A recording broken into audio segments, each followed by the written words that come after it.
The most iconic muscle car in the world enters its 7th generation for the 2024 model year. Ford calls this the most exhilarating and visceral version of the Mustang yet. So is it?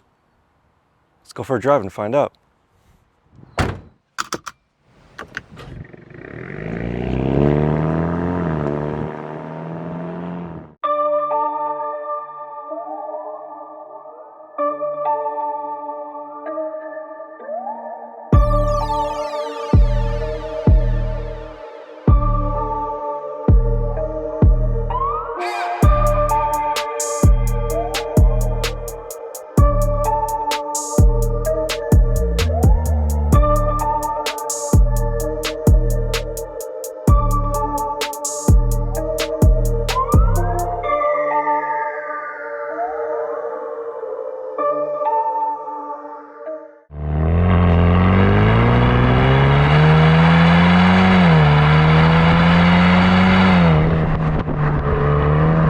So this new generation Ford Mustang only has 2 engines to choose from, at least for the time being.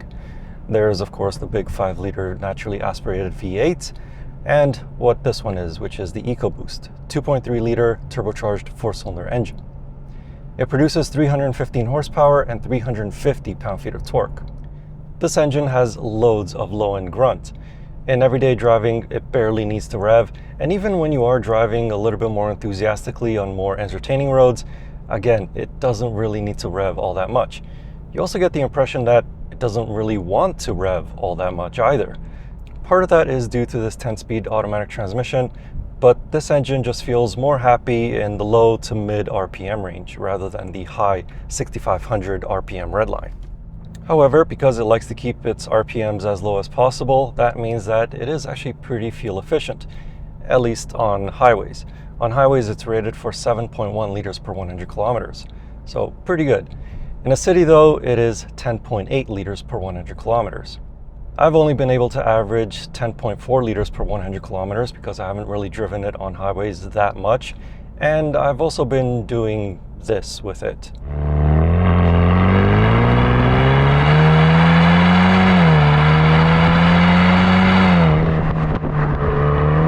And also this.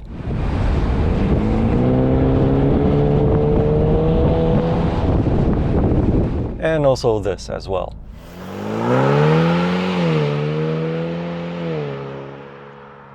So when you are doing those type of things, it's not going to be fuel efficient. Now for this 10-speed automatic, it is smooth at changing gears, but it's not what you call quick.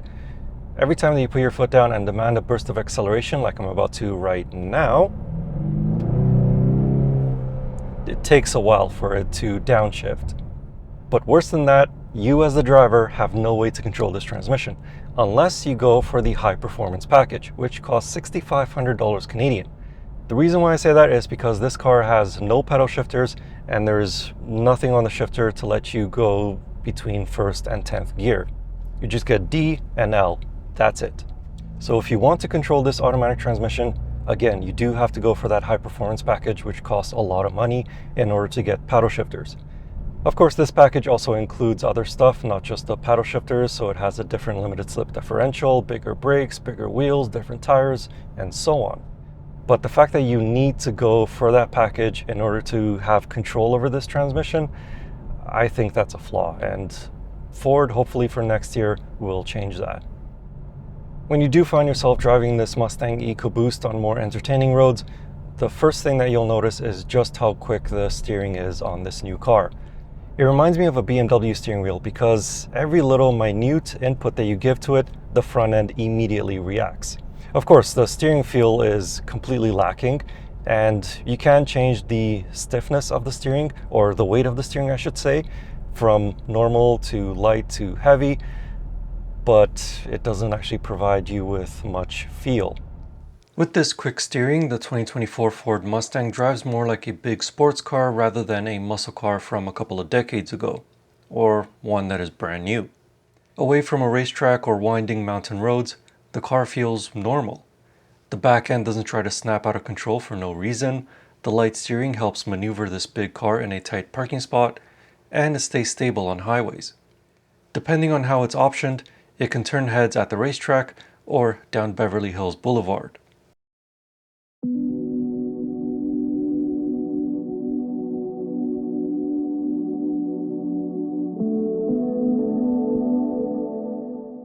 For a sports car such as this, the ride of the Mustang Ecoboost is very good.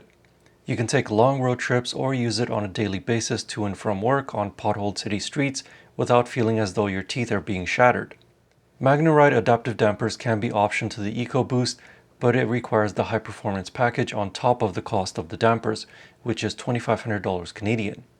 As for noises, the cabin does let in quite a bit of road noise while driving on highways.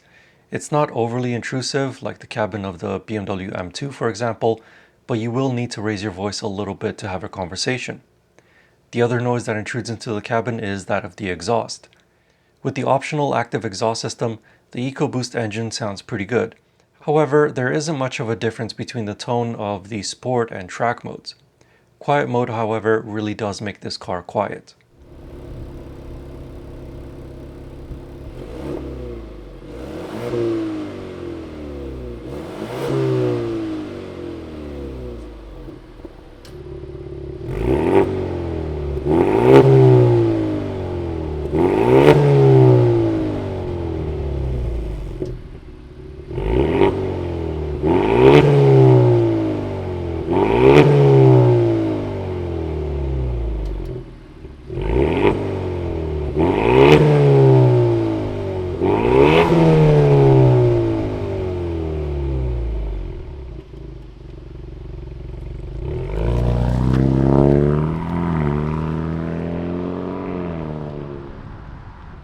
Now let's take a look at the inside of this Ford Mustang Ecoboost, and starting things off with the amount of space that you get in these front seats, it is plentiful. I've never found Mustangs to be too small for my above average height of 6'4", and this one is no different. Plenty of leg space, plenty of headroom, but keep in mind that this seat is in its lowest position right now, so that's why I have so much headroom.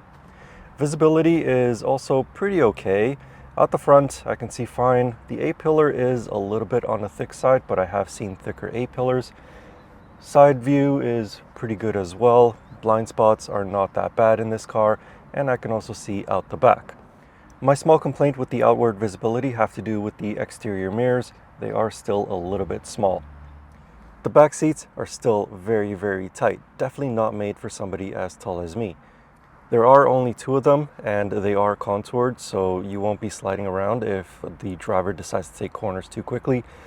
But the amount of leg space and headroom is extremely tight. Little kids, maybe they won't complain that much, but definitely adults will. Further behind the back seats, the trunk is pretty spacious. The opening is decently sized, and I'm sure you can get some golf clubs in there. The trunk is also very deep, and should you need more space, the backrests of the rear seats fold down 50-50, and underneath the trunk floor you will find a spare tire. Now back to the front. Of course, this Mustang has received a huge update for the interior design. The materials are for the most part nice to the touch. The steering wheel leather feels good in the hands. There's soft plastic on the upper portion of the door panels, as well as leather on the middle portion and along the center console. Of course, the bottom portion of the door panels is hard plastic, and you do get this plastic sort of fake carbon fiber look on the dashboard, as well as on the door panels and a little bit on the steering wheel. But the biggest change is with the new dual screen layout. So there's one screen for the driver instrumentation and one screen for the infotainment system. It is Sync 4, and it works just like every other Sync 4 infotainment system that's in other Ford vehicles. Simple menu design, easy to navigate around, and unfortunately, all of the climate controls are now integrated into this touchscreen. You no longer have physical buttons and knobs to change the climate.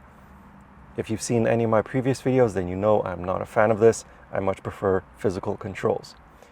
However, you still get a physical volume knob and a push button to start the car. Also, the buttons on the steering wheel have been simplified. There's not that many as there used to be, and the light controls are dead simple to use as well. And finally, the last thing that I want to mention are these seats. They do feel comfortable. I've taken this car on a long commute to and from work, and I never felt like as though I had any sort of backaches or just felt tired from driving this car. The bolsters are decently sized. They do a decent job of keeping you in, but they don't dig into my back. So I do like these seats very much. And that's about it for the interior of the new Ford Mustang Coupe.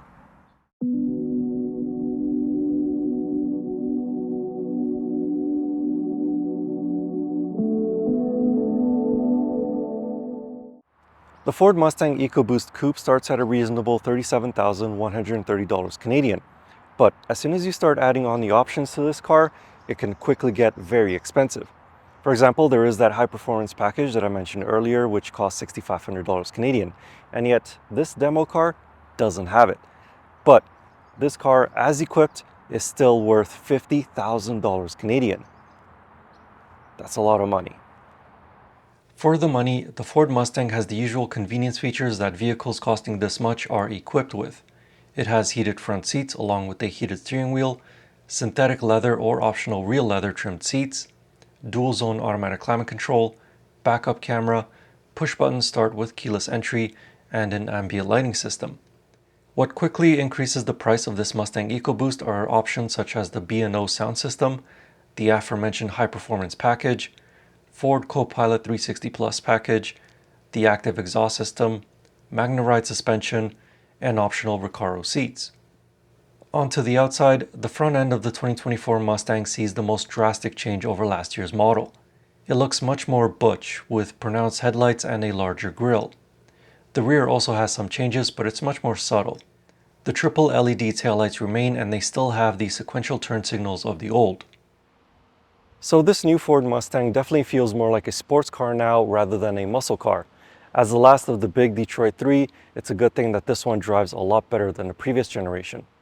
I know that the EcoBoost is not for everyone, but thankfully that V8 is still available. Unfortunately, to get a properly equipped EcoBoost, you do need to spend a lot of money. And my biggest gripe with this car is the lack of transmission control. You have to spend $6,500 Canadian just to get paddle shifters if you want them. To me, not having control over the transmission just makes this car feel basic.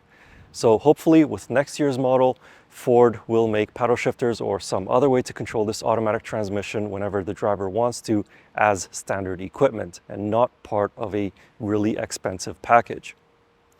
In the meantime, if you would like to know more about this 2024 Ford Mustang Ecoboost, I have a written review with a few more details about it over on my website. You can find that link in the video description or click on the pop-up banner right up there. And as always, I will see you in the next car or truck, or most likely it'll be an SUV next time. Anyway, thank you for watching. I hope you enjoyed the video, and see you in the next one.